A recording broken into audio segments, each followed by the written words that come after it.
Good morning, good people. Welcome to another edition of Double Innocence with your boy E Double, dropping gems and taking zero prisoners.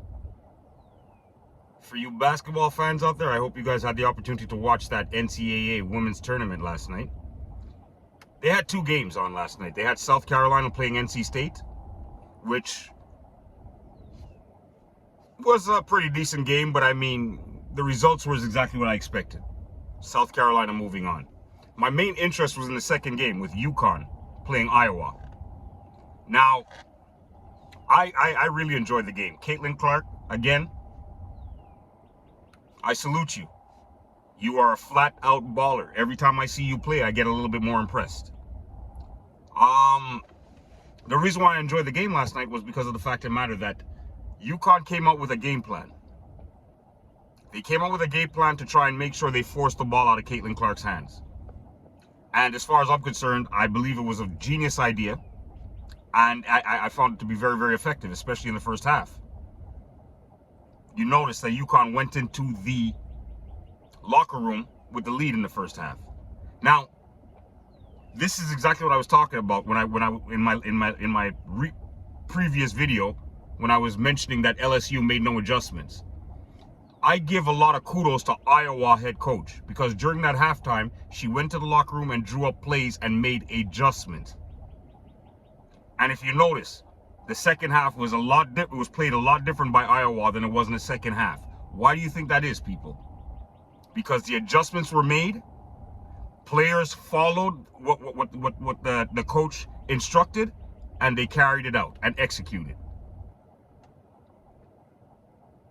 I'm just a firm believer that, especially at the NCAA Division I college level, those coaches get paid a hell of a lot of money.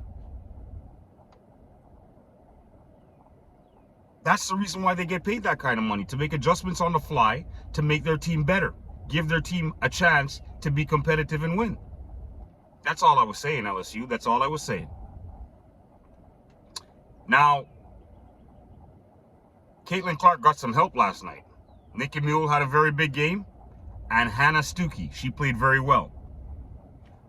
I have to also tip my hat to UConn, to the UConn coaching staff, for the simple fact of the matter that they made steak out of mincemeat. And the reason why I'm saying that is they had at least 60 to 70 points sitting on the bench injured. The team that you saw on the floor were basically first and second year players because they would not have been playing if the other players that were sitting on the bench injured were available. So just to be able to get to where they were with what they had is impressive. And you have a young lady by the name of Paige Buchers, I believe her name is. The future's bright for that young lady because in the first half she was creating a lot of havoc and giving Iowa a lot of problems. You could chalk it up to possibly she ran out of steam in the second half because I believe, if I'm not mistaken, they only dressed 8 players. 8 players is hard. And then once you start getting into foul problems, which is something that starts to affect UConn, it's more or less a done deal. Now, next on the list for Iowa is unbeaten South Carolina. Now, that's a big beast. And I'm going to give you guys my prediction right now.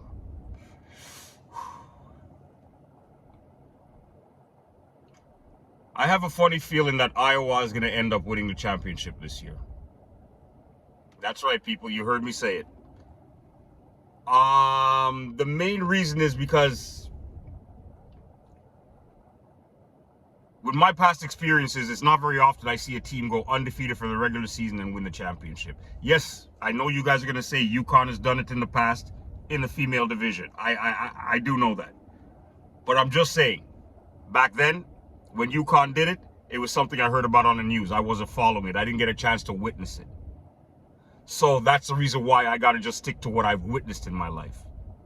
I've seen the New England Patriots have a picture-perfect season and lose to the New York Giants in the Super Bowl. In my life, I've seen a lot of that disappointment. So because of that,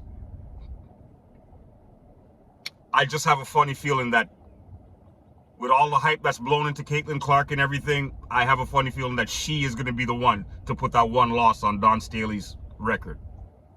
And for me, that's why I tell a lot of people. I've had the opportunity to coach at the high school level, and I tell a lot of people that I would rather take 1 or 2 losses during the regular season than go undefeated for the regular season to experience my first loss in a championship game. Because to me, that hurts. Now, I could be wrong.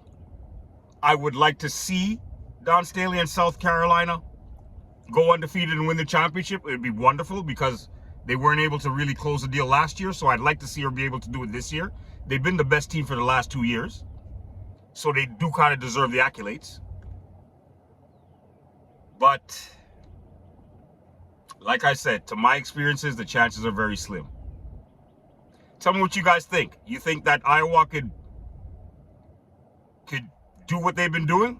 Continue upsetting LSU, UConn, and they got one more big fish on the barbecue that has to be cooked?